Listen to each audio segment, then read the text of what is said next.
Hello बच्चों, good morning to all of you. आप सभी को हमारे चैनल में स्वागत है। और आज हम लोग पढ़ने वाले हैं परिवहन चैप्टर पार्ट 2। हम लोग पार्ट 1 में पढ़ चुके थे पौधों में परिवहन, यानी पौधे कैसे अपने खाद्य पदार्थों या अन्य पदार्थों का परिवहन करती है। तो आज हम लोग पढ़ेंगे जंतु अपना भोज्य पदार्थ तथा अन्य गैसें तथा उत्सर्जी पदार्थों का परिवहन कैसे करती है। आइए हम लोग देखते हैं। अगर आप हमारे चैनल पर नए हैं तो सबसे पहले आप हमारे चैनल को सब्सक्राइब कर दीजिए, और पिछले वीडियो अगर नहीं देखे तो सबसे पहले आप पिछले वीडियो देख लें, उसके बाद ये पार्ट 2 देखना शुरू करें। चलिए हम लोग शुरू करते हैं परिवहन। तो आज हम लोग को पढ़ना है छोटू जंतुओं में परिवहन। क्या पढ़ना है? जंतुओं में परिवहन। जंतुओं में परिवहन समझिएगा। तो जंतुओं में परिवहन कैसे होती है? तो इसके लिए मुख्य रूप से 3 अवयव होते हैं। कितने अवयव होते हैं? 3 अवयव होते हैं। एक होती है रक्त। क्या होती है? रक्त, या जिसे रुधिर भी बोलते हैं। क्या बोलते हैं? रुधिर, या इसी को हम लोग क्या बोलते हैं? ब्लड। रक्त या रुधिर या ब्लड। दूसरा होता है हृदय। क्या होता है? हृदय, जिसे हम लोग क्या बोलते हैं? हार्ट बोलते हैं। क्या बोलते हैं? हार्ट बोलते हैं। तीसरा होता है रक्त वाहिनियां। क्या होता है? रक्त वाहिनियां। क्या होती है?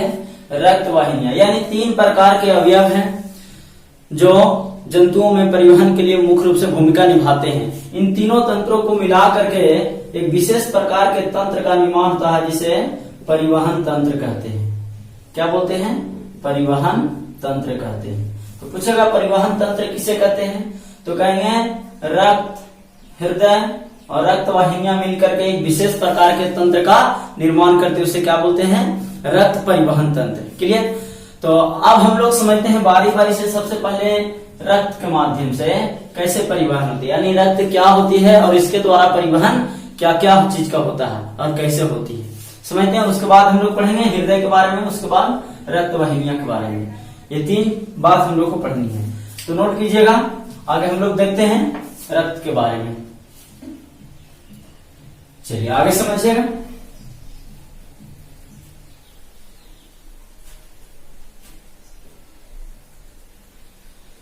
देखिए छोटू, रक्त के बारे में सबसे पहले हम लोग जानेंगे कि रक्त क्या होती है। तो आप लोग समझते होंगे कि रक्त एक तरल गाढ़ा तरल क्षारीय पदार्थ है। क्या है? रक्त तरल गाढ़ा एवं क्षारीय पदार्थ होता है, जिसका पीएच मान कितना होता है? 7.4। कितना होता है? 7.4। याद रखेगा पीएच मान। किसका मान? पीएच मान। तो रक्त का। किसका? रक्त का। रक्त क्या है? तो एक तरल गाढ़ा क्षारीय पदार्थ है। कैसा पदार्थ है? क्षारीय पदार्थ। रक्त के 2 भाग होते हैं। रक्त के कितने भाग होते हैं? 2 भाग होते हैं। एक होते हैं ठोस भाग और एक होते हैं तरल भाग। कौन सा भाग? तरल भाग। एक होते हैं ठोस भाग और एक होता है तरल भाग। तो तरल भाग होता है प्लाज्मा। क्या होता है? प्लाज्मा, या इसी को बोलते हैं प्लाविका भी बोलते हैं। क्या बोलते हैं छोटू? प्लाविका बोलते हैं। प्लाज्मा या प्लाविका। और ठोस भाग 3 प्रकार के होते हैं। ठोस भाग कितने प्रकार के? 3 प्रकार के होते हैं। कितने प्रकार के? 3 प्रकार के। लाल रक्त कोशिका, लाल रक्त कोशिका, जिसको आप लोग आरबीसी बोलते हैं, red blood cell. Full form इसका भी याद रखिएगा। और दूसरा होता है व्हाइट ब्लड कोशिका, यानी श्वेत रक्त कोशिका। श्वेत रक्त कोशिका।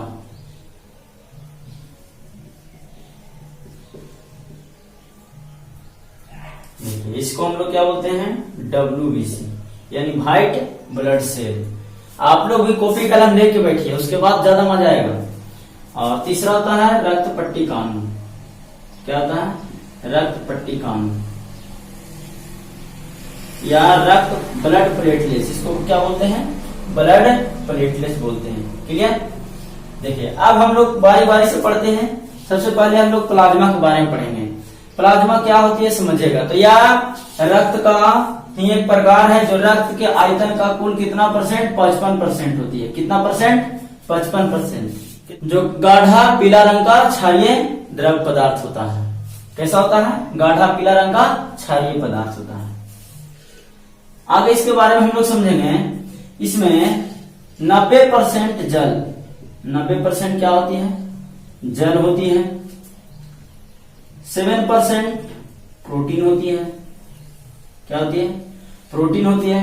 शेष 3% में अन्य पदार्थ जिसमें कार्बनिक पदार्थ, अकार्बनिक पदार्थ एवं अन्य पदार्थ मौजूद होते हैं। क्लियर। इसका काम क्या होता है, तो इसका मूल रूप से काम होता है रक्त को थक्का जमाने का काम करना।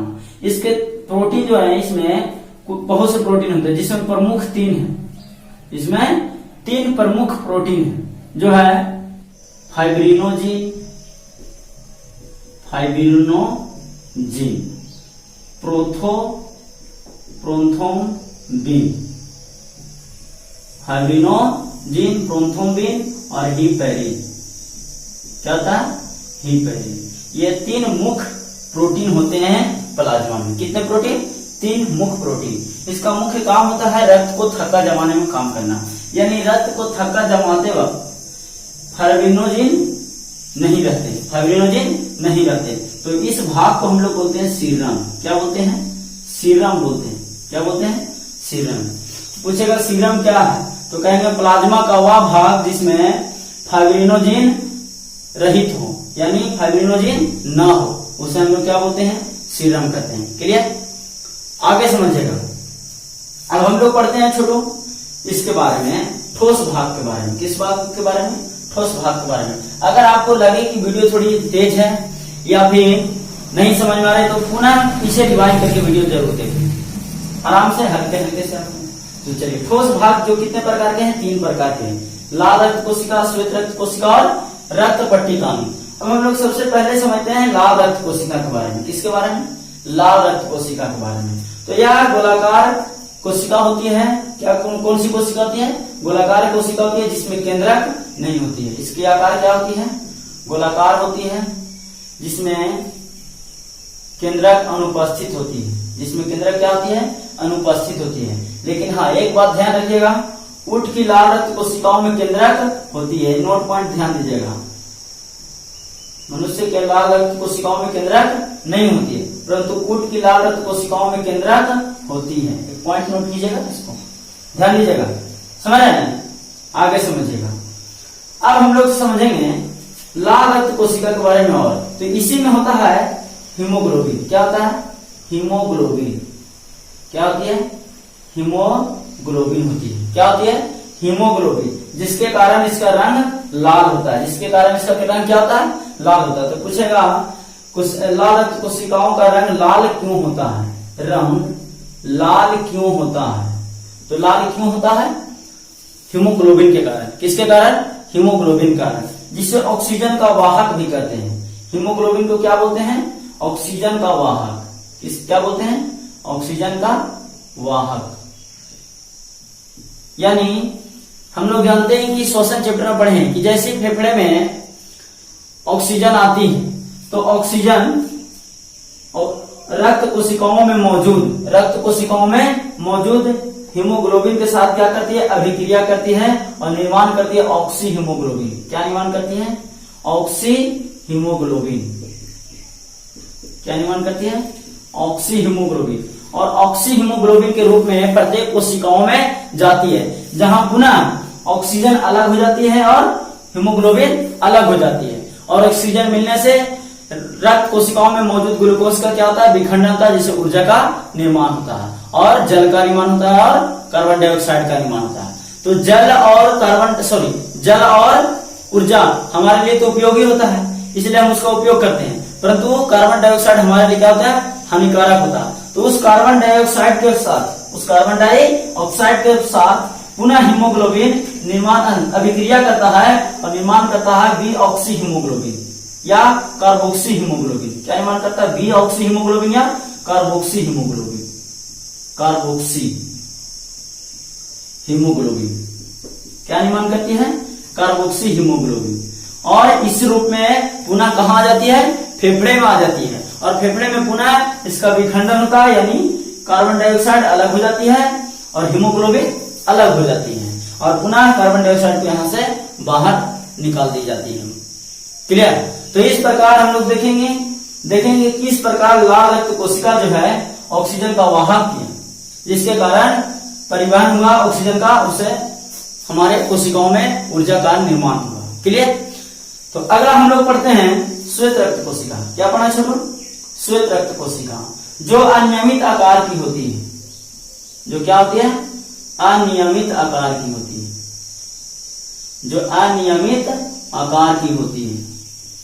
इसकी संख्या श्वेत रक्त कोशिकाओं की संख्या लाल रक्त कोशिकाओं की संख्या की अपेक्षा बहुत कम होती है। बहुत क्या होती है? कम होती है। किसकी संख्या? श्वेत रक्त कोशिकाओं की संख्या लाल रक्त कोशिकाओं की संख्या की अपेक्षा बहुत ही कम होती है। क्लियर। इसका मुख्य कार्य है, श्वेत रक्त कोशिकाओं का मुख्य कार्य है रोग निरोधक क्षमता को बढ़ाना, यानी एंटीबॉडी का निर्माण करना। हमारे शरीर में एंटीबॉडी का निर्माण होने से रोग निरोधक क्षमता यानी बढ़ जाती है और रोगों से लड़ने की क्षमता बढ़ जाती है, यानी कोई भी रोग होती है उसे लड़ने की क्षमता इसमें मौजूद रहती है। क्लियर। अगला समझेंगे रक्त पट्टी कानून। क्या समझेंगे? रक्त पट्टी कानून यानी जिसको ब्लड प्लेटलेट्स बोलते हैं। क्या बोलते हैं? Blood platelets. इसका मुख्य कार्य क्या है? तो इसका मुख्य कार्य रक्त को थक्का जमाना, रक्त को क्या करना? थक्का जमाना। तो इस प्रकार हम लोग देखें कि किस प्रकार जंतुओं में पदार्थों का परिवहन हुआ। अब इसी प्रकार आगे हम लोग पढ़ेंगे हार्ट के बारे में। किसके बारे में? हार्ट के बारे में। क्योंकि अभी हम लोग पढ़े हैं कि जंतुओं में परिवहन के लिए मुख्य रूप से 3 अवयव हैं। कौन कौन? तो रक्त पढ़े थे, हृदय, और क्या पढ़े? रक्तवाहिनियां। क्या पढ़े? रक्तवाहिनियां। तो अभी देखें कि रक्त क्या किया? परिवहन का कार्य किया। किसका कार्य किया? परिवहन का। और हृदय कार्य क्या करता है? तो हृदय का मुख्य कार्य है धक्का देना। क्या करना? धक्का देना, जिसके कारण आगे रक्त प्रवाहित होता है। और रक्तवाहिनियां का कार्य है कि रक्त को पहुंचाना। रक्त को क्या करना? पहुंचाना। कहाँ? तो प्रत्येक कोशिकाओं में। क्लियर। तो आगे हम लोग समझेंगे हृदय के बारे में, क्योंकि यह एक बड़ी चैप्टर बड़ी हो जाएगी, बड़ी वीडियो हो जाएगी, क्योंकि हृदय के बारे में पढ़ेंगे विस्तार से हम लोग। Thank you. तो आप लोग आशा करते हैं समझ में आ गया होगा। अगर आ गया तो वीडियो को लाइक करें और आगे शेयर करें ताकि और भी बच्चे पढ़ सकें। थैंक यू, धन्यवाद।